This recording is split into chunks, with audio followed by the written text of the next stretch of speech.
Kasus dugaan suap perizinan ekspor benih lobster atau benur yang menjerat mantan Menteri Kelautan dan Perikanan Edi Prabowo terus bergulir dan didalami penyidik KPK.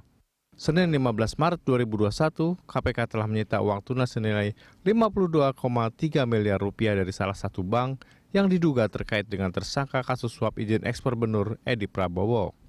PLT juru bicara KPK Ali Fikri mengatakan, penyitaan itu merupakan salah satu langkah penyidik untuk mengungkap sumber aliran suap ekspor benur.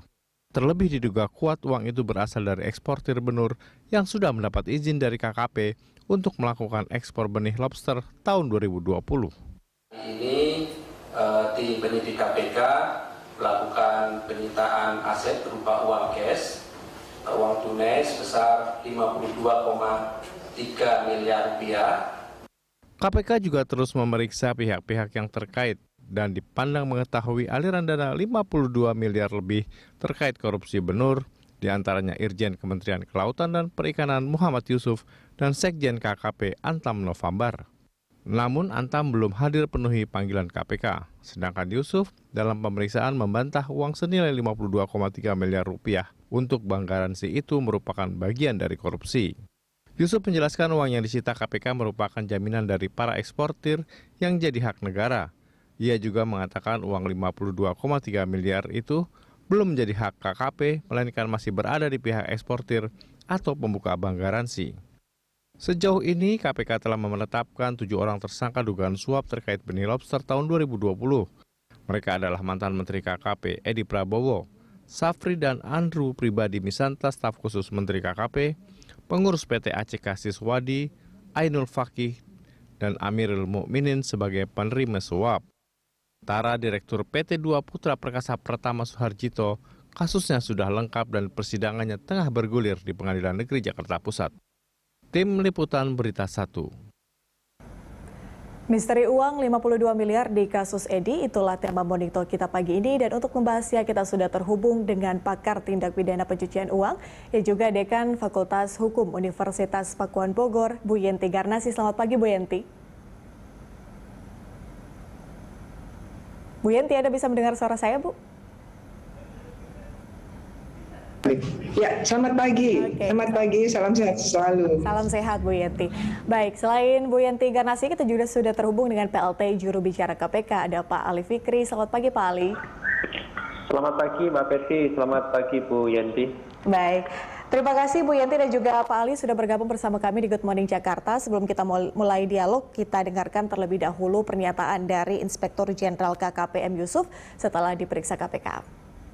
Sekarang Inspektorat Jenderal KKP tidak pernah menerima ada pengaduan, Mas.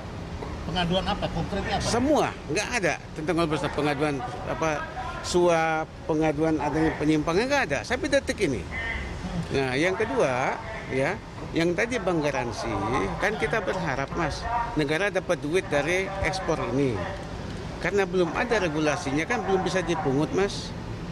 Tapi ada komitmen dari para eksportir akan membayar hak negara. Tertulis itu, maka dijadikanlah bank garansi sebagai jaminan, Mas. Alas pajaknya apa? Iya, kita sudah mendengarkan pernyataan dari Irjen KKP M. Yusuf.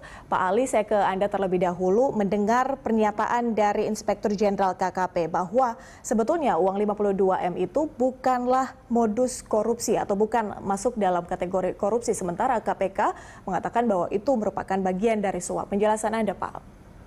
Baik, Mbak Peti. Jadi sebelum ke sana ya, saya ingin menjelaskan apa itu penyitaan supaya clear ya.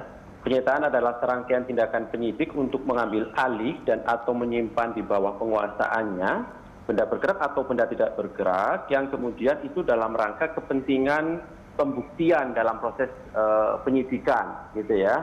Dalam konteks ini penyidikan, nanti tentu di penuntutan dan di persidangan ya. Tentu apa yang kemudian KPK lakukan, baik itu sebagai syarat formilnya, ada melalui perizinan Dewan Pengawas KPK, karena sudah dengan undang-undang adalah harus melalui perizinan dari Dewan Pengawas, itu sudah dilalui.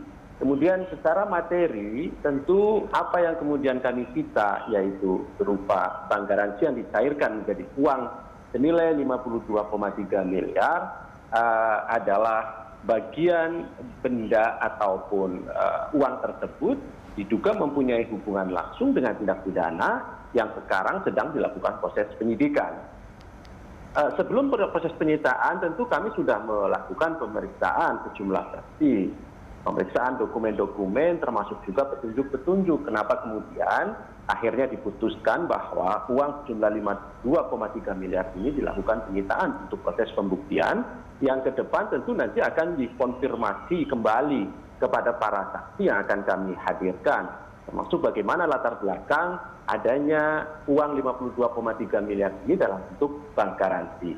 Bahwa pernyataan dari saksi kemarin yang kami panggil dan periksa, ya kemarin ada 2 orang saksi yang kami panggil, baik itu sekjen maupun irjen, tetapi sekjen ada kegiatan lain sehingga konfirmasi tidak bisa hadir. Kemudian Pak Irjen datang dan sudah memberikan keterangannya di depan penyidik. Dan kami mendengar dan membaca di beberapa media bahwa Pak Irjen menyatakan ini adalah pemasukan bagi kas negara, begitu. Sekarang pertanyaannya adalah bahwa jangan melihat kemudian hanya satu sisi, kemudian muncul adanya bank garansi ini, tetapi harus melihat secara utuh konteks dan konstruksi perkara ini. Dari mulai kemudian kenapa muncul ada peraturan menteri kelautan terkait dengan kebijakan ekspor lobster, benih lobster. Kemudian yang kedua, bagaimana proses perizinan itu dilakukan. Yang ketiga, ada muncul satu perusahaan yaitu PT ACK untuk pengiriman. Sampai kemudian yang terakhir, ada juga kemudian ditemukan fakta ada bank garansi, gitu. Nah, pertanyaan lanjutannya adalah apakah dari tadi itu para eksportir diharuskan atas perintah dari Menteri Kelautan menyetorkan bank garansi ini? Ada aturan yang mengaturnya.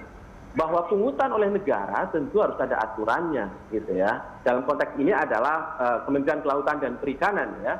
Itu kan harus aturannya harus jelas ada. Kalau berbicara PNBP, maka aturan yang mana yang dipakai? Apakah ada aturannya sejauh ini, gitu ya.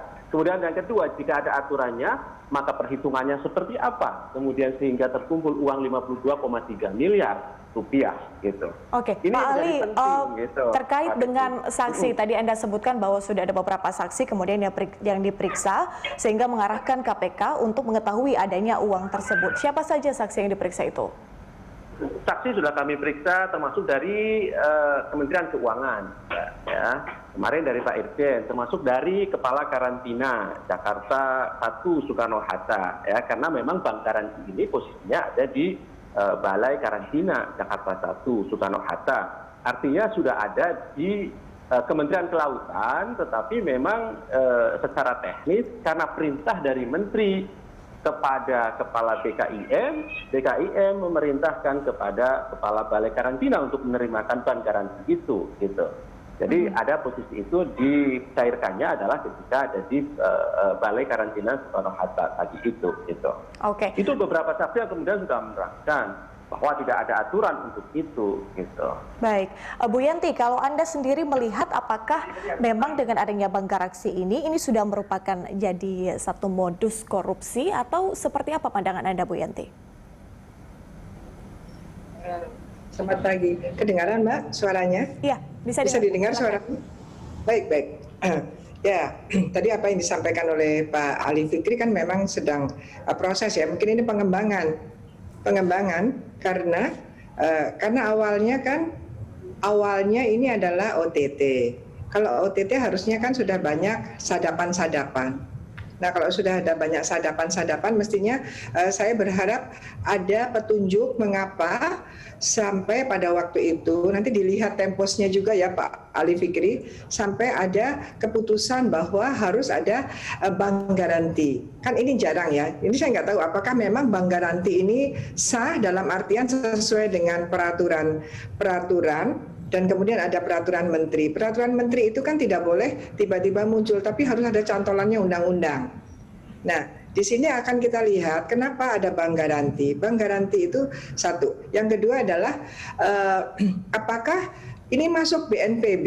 BNPB itu kan sangat terbatas, hanya 4 hal yang boleh. Ini masuk yang mana? Apakah dibolehkan seperti itu?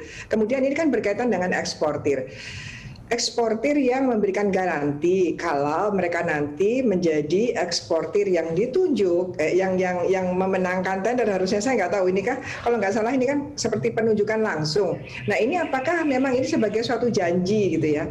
Janji artinya penyuapan mungkin, ataukah setelahnya berarti gratifikasi gitu karena mereka kemudian dapat ekspor, dapat hak izin, kan izin ini ya Pak Ali ya, dapat izin untuk ekspor. Ini kan ada banyak masalah dalam hal ini. Ada juga kenapa hanya melalui bandara-bandara tertentu saja. Ini kan ada monopoli dan lain sebagainya. Kan ini banyak sekali hal yang bertentangan dengan aturan yang ada yang cenderung kepada tindak pidana korupsi. Nanti akan kita lihat dari 52 miliar itu dari 40 eksportir. Kita harus lihat eksportir ini siapa saja. Mengapa sampai diputuskan harus menggunakan bank garansi? Karena bank garansi sendiri yang mana? Yang untuk yang mana bank garansi kan ada yang untuk tender, untuk macam-macam itu kan juga ada. Nanti tolong mungkin KPK sudah melihat bank garansi yang bagaimana. Dalam hal ini kan bank garansi yang apabila ada satu deal ya, sudah deal di kementerian dan eksportir dalam hal nanti eksportir itu tidak memenuhi perjanjiannya, tidak memenuhi hal-hal yang sudah disepakati, maka ada jaminannya yang 52 miliar ini. Ini kalau bayangan saya ya, kalau ini memang ada aturannya. Kalau saya membayangkan jangan-jangan ini tidak, ini hanya modus saja gitu ya, akal-akalan saja bahwa nanti itu diberikan kepada eksportir yang sudah harganya sudah di markup, nanti kalau sudah jalan 52 miliar ini sudah menjadi hak seseorang yang bukan masuk ke BNPB. Mungkin ya, bisa jadi begitu karena kalau namanya penyelidikan dan penyidikan dalam hal tindak pidana korupsi yang mana sudah dilakukan OTT, ini harusnya sudah pasti kalau penegak hukum kan presumption of guilt. Kemungkinan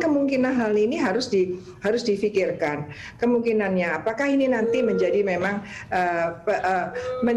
menjadi memang satu penyuapan sehingga mereka mendapat ini. Dan kemudian Pak Ali Fikri juga penting dilihat eksportir ini siapa? Adakah eksportir ini yang kemudian memang PT-nya jangan-jangan sudah setting by dengan yang memberikan izin. Ini kan biasanya seperti itu. Ya, jangan juga kita tidak mau mendalami. Bisa jadi PT-PT itu bukan atas nama orang-orang yang kemungkinan menjadi tersangka ya dari kementerian gitu ya. Itu juga harus dilihat. Bisa jadi namanya juga modus, mereka menggunakan nama lain. Atau mungkin juga ada beneficial ownership-nya yang tidak jelas. Pemilik sesungguhnya dari PT ini tidak muncul di dalam akta pendiriannya, gitu nggak ada. Tetapi dia sebenarnya penikmat manfaatnya. Ini juga semuanya berkaitan dengan korupsi yang kalau ini benar modus ya, kalau walaupun tadi kan disangkal oleh yang bersangkutan ya memang haknya juga ya. KPK presumption of guilt juga haknya juga sepanjang ada bukti-buktinya. Bahwa memang ini ada atau bahwa memang ini adalah modus ya. Kalau untuk kejahatan kita nggak boleh bilang kiat ya, modus gitu. Apakah modus ataukah memang tidak? Tapi yang jelas kalau BNPB itu aturan hukumnya yang mana gitu. Itu yang perlu didalami oleh KPK. Karena ini jangan sampai ini untuk gini ya. Jangan sampai nanti sekarang ini kan mereka rame ya. Kalau menerima sesuatu dari orang yang kita untungkan, ya dari orang yang diuntungkan oleh pejabat, ya. Kemudian menerimanya mau cara bagaimana? Semuanya undang-undang sudah ada, takut kan? Nah, mungkin nanti caranya dengan bikin dulu seolah-olah ada garansi, nanti kalau sudah oke, baru mereka nerimanya dari garansi dari bank itu. Banknya juga harus diperiksa juga Pak Ali Fikri dalam alasan bagaimana pada waktu itu. Demikian Mbak sementara. Baik, Bu Yanti dan juga Pak Ali, kita harus jeda sejenak. Kita akan lanjutkan di segmen berikutnya. Pemirsa tetaplah bersama kami. Good Morning Jakarta akan kembali.